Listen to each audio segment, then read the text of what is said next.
Universitas.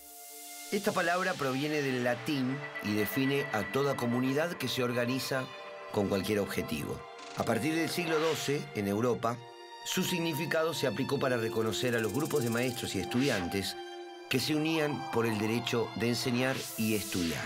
Con el paso de los años, daría nombre a una de las instituciones más antiguas y complejas de la historia, la universidad.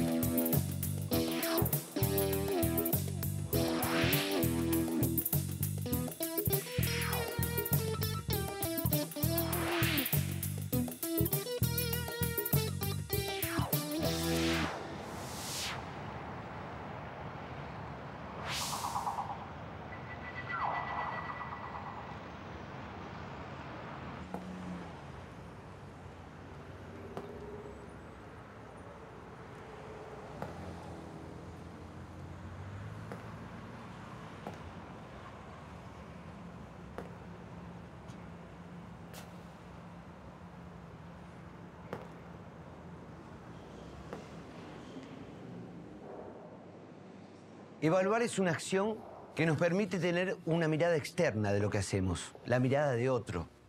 Y es algo que nos permite mejorar. ¿Cómo hacerlo en las universidades?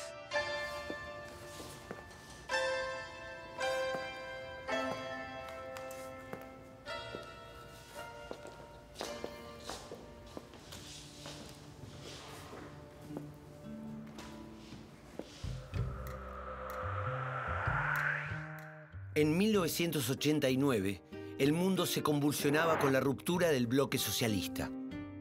La caída del muro de Berlín marcó el fin del sistema que había contrapesado al modelo capitalista, el cual renació bajo nuevas formas de producción a partir de la revolución científica y tecnológica, la expansión del sudeste asiático y China.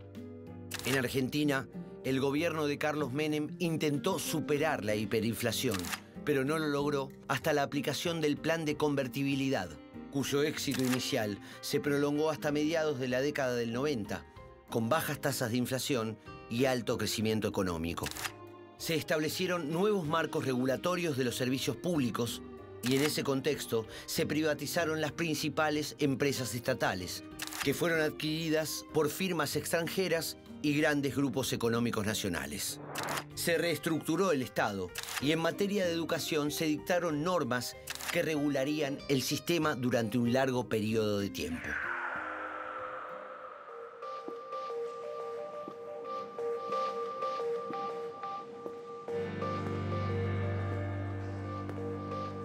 En 1993 se creó la Secretaría de Políticas Universitarias.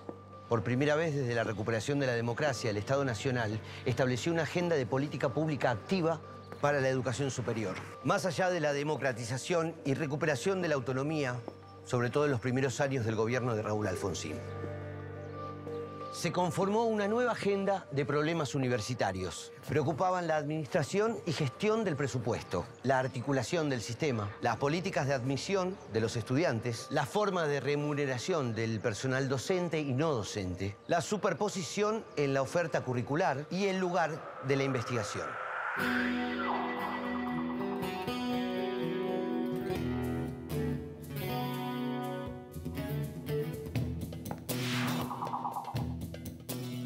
Yo creo que los años 90 fue una experiencia, un intento de transformar el sistema de educación superior realmente importante, que creo que no ha sido debidamente analizado y evaluado, porque tal vez por el clima ideológico prevaleciente en la época. Pero la verdad que quienes trabajamos en ese tiempo en la Secretaría de Políticas Universitarias encontramos años 92, 93, un área prácticamente inexistente. Por empezar, la propia Secretaría no existía. Pero además, cuando empezamos a ver lo que había sobre universidades, lo que encontramos era una ausencia prácticamente total de información. De información, en primer lugar, estadística. Yo recuerdo perfectamente que la primera tarea que se me encomendó fue la de analizar, junto con una colaboradora, el estado de las series estadísticas sobre las universidades. Y la verdad que veníamos de una época en donde prácticamente no se había relevado ni publicado información sobre universidades, a tal punto que en los anuarios de los organismos internacionales, UNESCO, etc., la información sobre universidades de Argentina aparecía con puntos suspensivos. Algo así como si hubiera desaparecido de la faz de la tierra las universidades. Y lo mismo pasaba con otras áreas de las universidades en las cuales era necesario saber qué es lo que pasaba. Según recuerdo claramente, una de las primeras cosas que se hizo fue tratar de que las universidades no siguieran tan dependientes en algunas cuestiones, por ejemplo, en la aprobación de los planes de estudio del Ministerio de Educación. Durante todos los primeros años el incremento presupuestario fue muy notable, a pesar de muchas críticas que se hicieron, creo yo que sin números a la vista, sin datos, sino más bien en función de intereses o motivaciones ideológicas.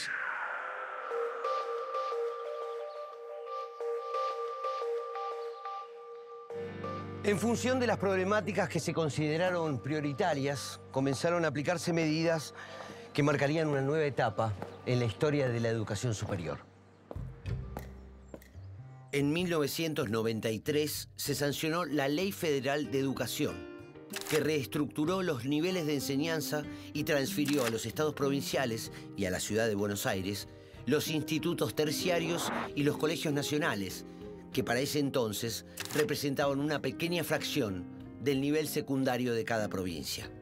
Esta norma se promulgó en el marco de fuertes críticas opositoras por parte de algunos sectores académicos y gremios docentes estatales. En materia de educación superior, la Secretaría de Políticas Universitarias realizó el primer censo de estudiantes universitarios, creó un sistema de información y otorgó autarquía económica a las universidades nacionales. En función de la articulación del sistema, se conformaron los consejos de planificación regional universitaria, entidades consultivas que podían hacer recomendaciones al Poder Ejecutivo. Allí estaban representadas las universidades estatales y privadas, los gobiernos provinciales y la Secretaría de Políticas Universitarias. A partir de ellos, se creó después el Consejo Nacional de Educación Superior, integrado por académicos de trayectoria reconocida y con pluralidad política, que tenían la función de identificar problemas, debatirlos y aportar soluciones. Se mejoró el presupuesto y se propuso tener un único marco regulatorio general para universidades estatales y privadas.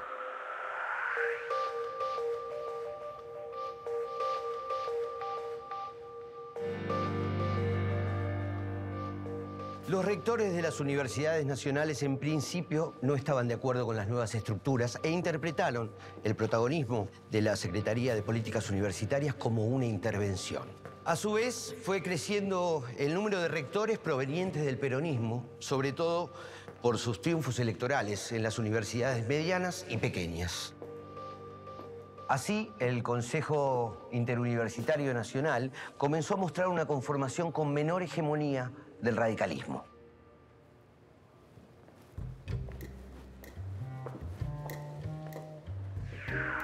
A finales de 1993, menos de un 15% de los docentes participaba en actividades de investigación científica. La Secretaría de Políticas Universitarias impulsó entonces el Programa Nacional de Incentivos a Docentes Investigadores y se incrementaron las dedicaciones exclusivas y semi-exclusivas. Esto generó aumentos salariales de hasta un 60% y permitió introducir la cultura de la evaluación en las universidades. Hacia 1996, 26.000 docentes habían sido categorizados y 20.000 recibían los incentivos. Entre 1995 y 1998 se destinaron $203 millones al financiamiento de 472 proyectos desarrollados por equipos de docentes investigadores de universidades nacionales. El 54,4% se destinó a la compra de bienes y el 34,5% al financiamiento de becas de posgrado en Argentina y el exterior.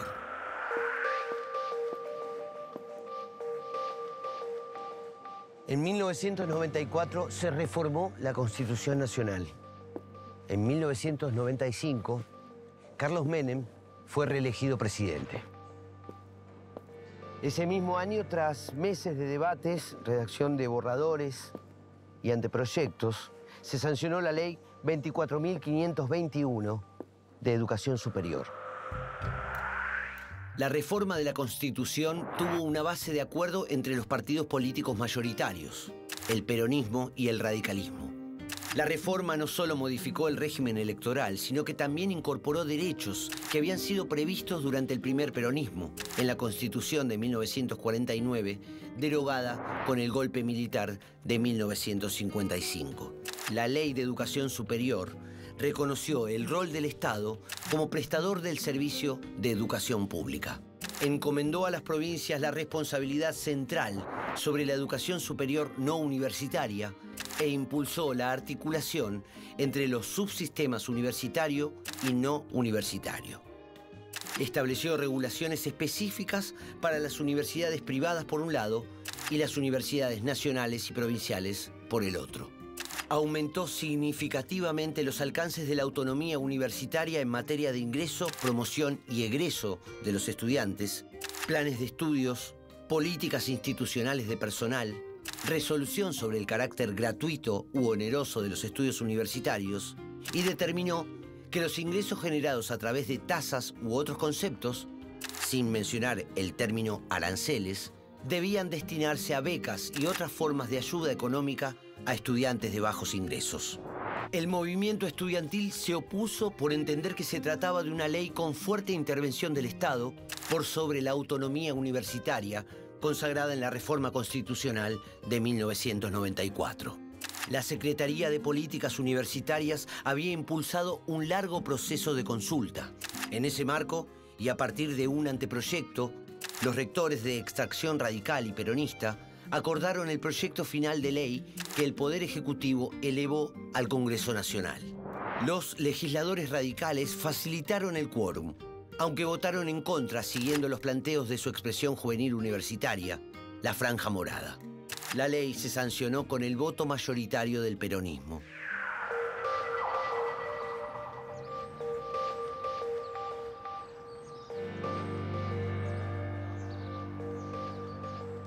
La Ley de Educación Superior y la propuesta de evaluar dieron lugar a muchas oposiciones, sobre todo en la Universidad de Buenos Aires. Sin embargo, el gobierno logró llevarlas a cabo. ¿Cuáles eran las concepciones puestas en juego en esta discusión?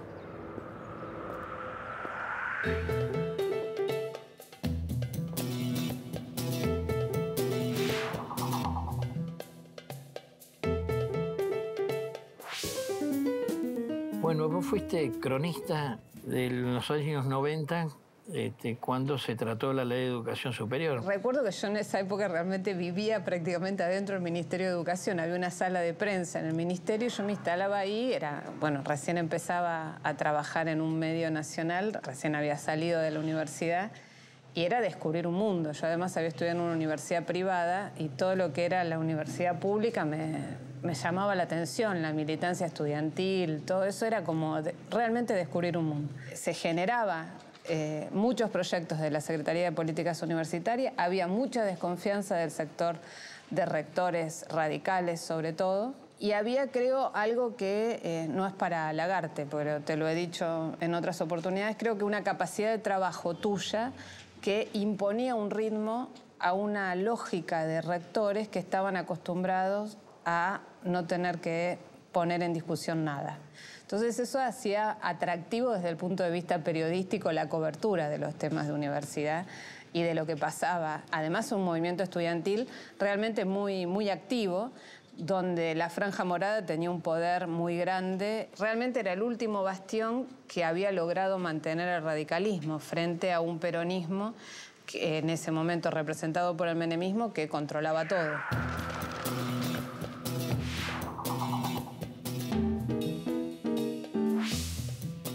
Tuvimos por aquellos años las marchas más grandes que recuerde la historia del movimiento estudiantil en democracia, y además tuvimos las instancias de deliberación y de participación política en las universidades en torno a la discusión de los diferentes anteproyectos de la Ley de Educación Superior que se recuerden. ¿Cuánto de esa movilización tenía que ver con la ley en sí misma o de confrontación con el gobierno de Carlos Menem? Había como un intento de rechazar esa idea más genérica de la privatización, que por ahí no estaban plasmados en la ley que termina siendo aprobada, pero se percibía como una posibilidad latente, ¿no? De que eso, o como una posibilidad concreta de que esas ideas terminaran entrando en el sistema universitario. Y frente a eso se va constituyendo un movimiento que si bien parte de discutir ejes universitarios, termina siendo un rechazo al menemismo, ¿no? Al gobierno nacional. Como un efecto bola de nieve. Exactamente.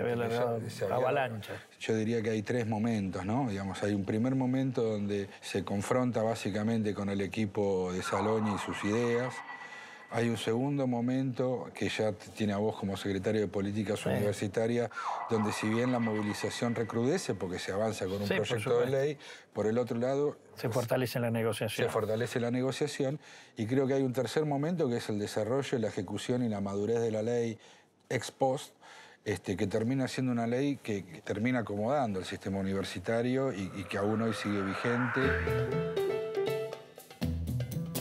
Y algunos que desconfiaban muchísimo de las políticas del menemismo, con razón, por lo que había pasado en muchísimos aspectos del Estado, decían que el único que iba a ser capaz de destruir a la universidad pública iba a ser el menemismo.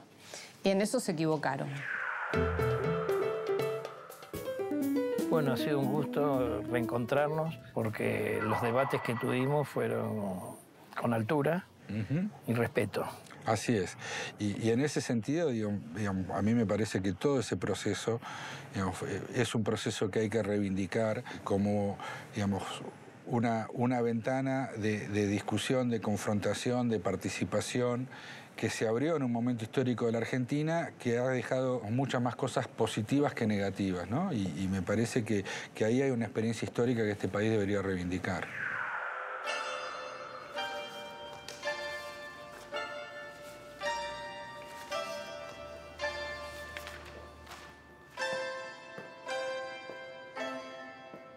A partir de la evaluación pueden establecerse nuevos objetivos, nuevos desafíos.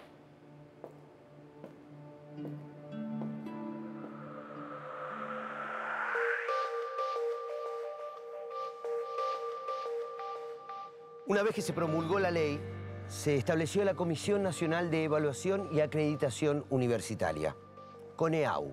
La CONEAU asumió la responsabilidad de la evaluación institucional obligatoria, cada 6 años, de las universidades estatales y privadas. La acreditación obligatoria de la calidad de los posgrados y de la calidad de las carreras de grado que comprometieran el interés público, como las que afectan la salud, los bienes, la seguridad y la educación de la población.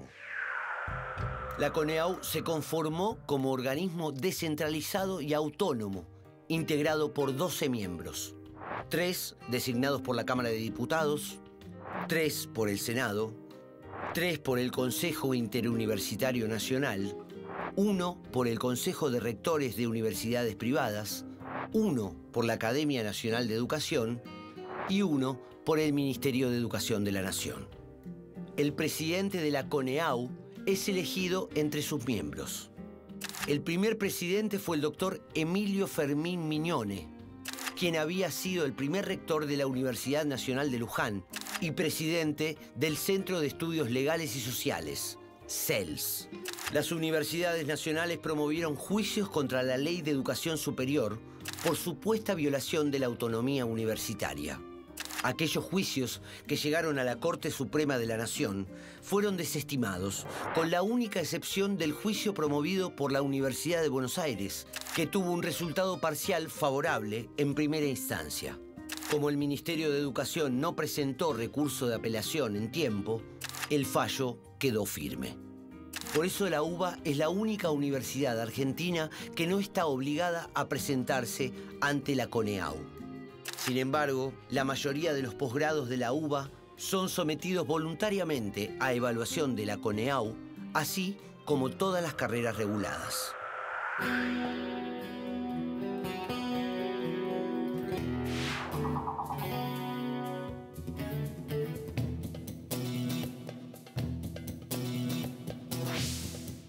Yo creo que en los 90 se hace un gran esfuerzo de evaluaciones, de creación de maestrías, de modernización, que como te digo encuentra muchas resistencias. La maestría para mí fue un ejemplo de eso muy duro. Yo llegué con el empuje de decir, bueno, vamos a traer del exterior, vamos a invitar profesores. Conseguí que era muy difícil un financiamiento de antorchas para la universidad pública y para la biblioteca de la universidad pública y contratar profesores. Pero la resistencia que encontré, siempre esta idea de los de acá, los de allá, lo foráneo, lo nacional, lo autóctono o los criterios de excelencia que recortan aquellos que son realmente valiosos. Tuve discusiones y resistencias muy grandes, se me hizo muy difícil. La reflexión es que esto puede tener algún cambio en esta tendencia, porque... Yo creo que sí, porque las resistencias finalmente se quiebran y el tiempo no se puede congelar. Entonces yo insisto, la universidad en el área de ciencias sociales tiene no solo que profesionalizarse más, sino que mantener un alto estándar académico y de exigencia para sus profesores y no solo para los alumnos.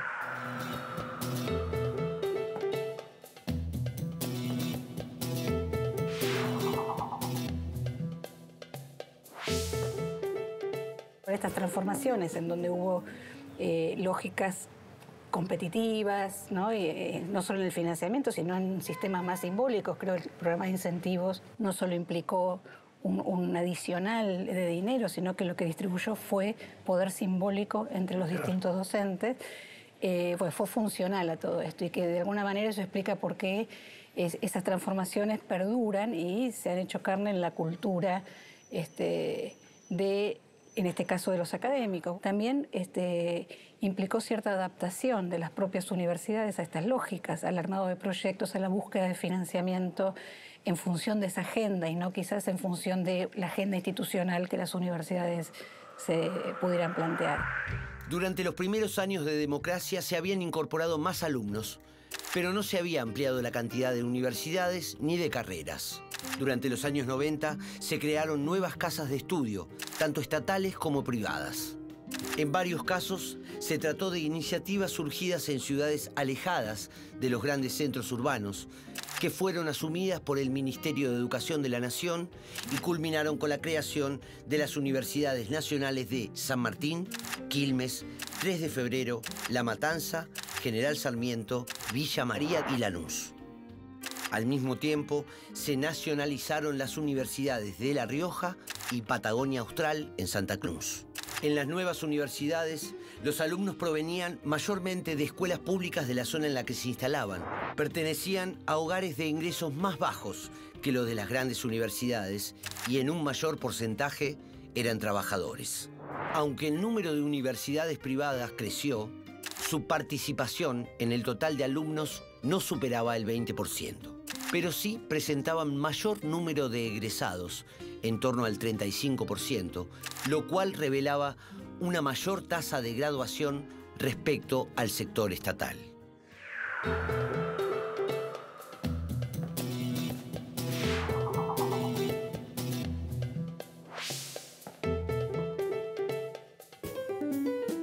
Yo creo que la política educativa de los 90 en lo que hace universidades para mí fue un logro, y principalmente a partir de la ley de reconfiguración sistémica, que fue, creo que conmocionó el mundo universitario, las posibilidades de acceso a la universidad de muchas generaciones. Y en ese sentido yo creo que es un hecho, como digo, significativo el haberse instituido estas universidades, algunas de las cuales dieron origen a la categoría de universidades del conurbano.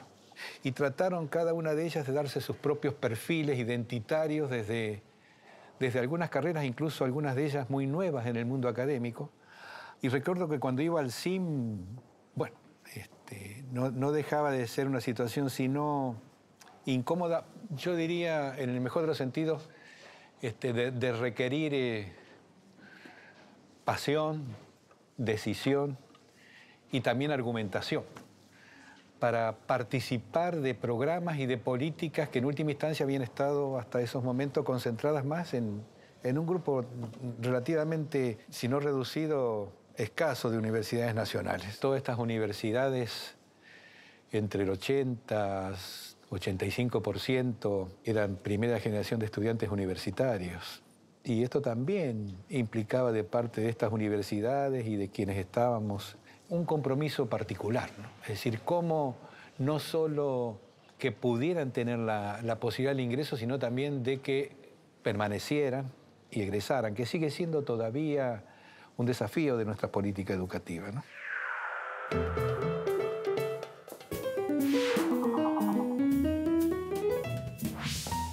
Al frente de una universidad durante ese periodo, te pediría las transformaciones que desarrollaste, porque es un caso de estudio. Sí, realmente fue una década muy buena para la universidad. También lo digo con modestia, pero hicimos transformaciones, logramos hacer transformaciones muy grandes. Creamos en la universidad una radio, también la radio, la televisión y una agencia de noticias. Y esa agencia de noticias tomaba la información, 10 noticias de cada uno de los municipios, los integraba y se los distribuía. Porque un municipio que estaba a 20 kilómetros del otro conocía más de Buenos Aires o de Europa que de lo que pasaba en el otro pueblo. Entonces, ayudamos a esa integración. ¿Cuál fue de los resultados? Que los municipios comenzaron a apoyar investigaciones y desarrollos porque se tomaban temas que les interesaban. Y en el ámbito universitario pudimos entre todos realmente revertir el proceso, hacer el antimodelo, tener más universidades y tener más carreras y mayor presupuesto y mayor desarrollo.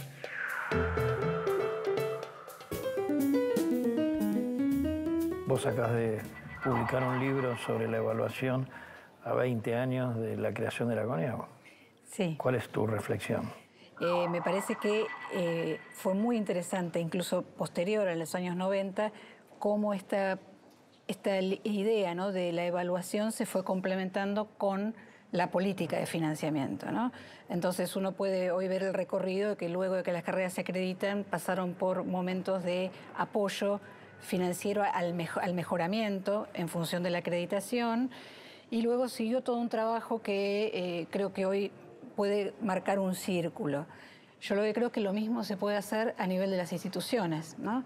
Las universidades pasan por procesos de evaluación institucional y luego, en función de eso, que deberían sentar las bases de un diagnóstico para un plan de desarrollo, poder acordar con, en este caso, la Secretaría de Políticas, un contrato de programa integral que apunte al desarrollo y luego que eso forme parte de la propia gestión y, eventualmente, cuando venga la próxima evaluación externa, retomar, ¿no? Creo que esta es la idea de gestión de la calidad, que es mucho más integral, incluso mejor aprovechable para las universidades que el control del Estado.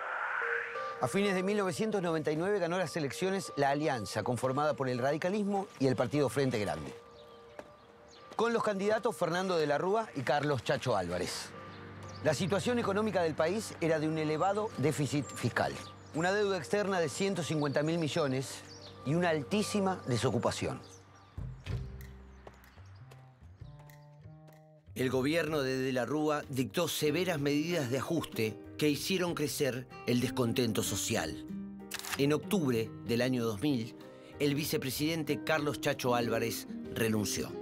El 19 de diciembre de 2001, se produjeron saqueos a comercios y supermercados en distintos lugares del país. El gobierno declaró el estado de sitio y la población salió de manera masiva a protestar y exigir la anulación de esa medida. Se ordenó una represión que dejó decenas de heridos y muertos en diversas ciudades del país. El presidente perdió toda legitimidad. El 20 de diciembre renunció el ministro de Economía, Domingo Cavallo, y luego todo el gabinete. De la Rúa presentó su renuncia con apenas la mitad de su mandato cumplido.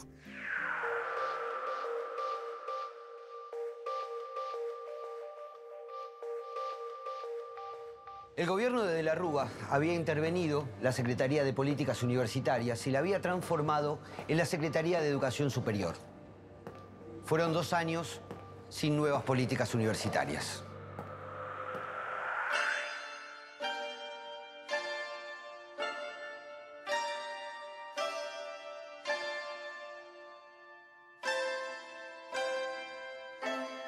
La política universitaria de los años 90 fue activa y vertiginosa.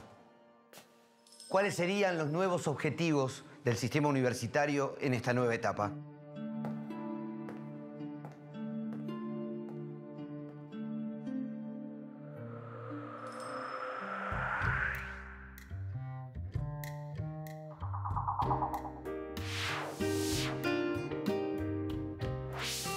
Creo que la decisión política del gobierno, tanto de Néstor como de Cristina Fernández de Kirchner después, de apoyar fuertemente a las universidades, a la ciencia, a la tecnología, tiene que ver con una concepción de país. Pudimos instalar programas que tenían que ver con la mejora de la calidad en base a carreras acreditadas y otros programas que también tenían que ver con el desarrollo de las universidades. Si bien algunos de estos sistemas, como las becas Bicentenario, formalmente quisieron acompañar esto con mecanismos de tutorías y demás, lo que uno ve exteriormente es que cada universidad un poco hizo lo que quiso, no hay mucho control efectivamente de lo que ocurrió y no hay evaluación. Yo por eso creo que el balance histórico va a ser positivo, sin dudas, pero tenemos todavía los que estamos gestionando muy cercano este final que fue disvalioso.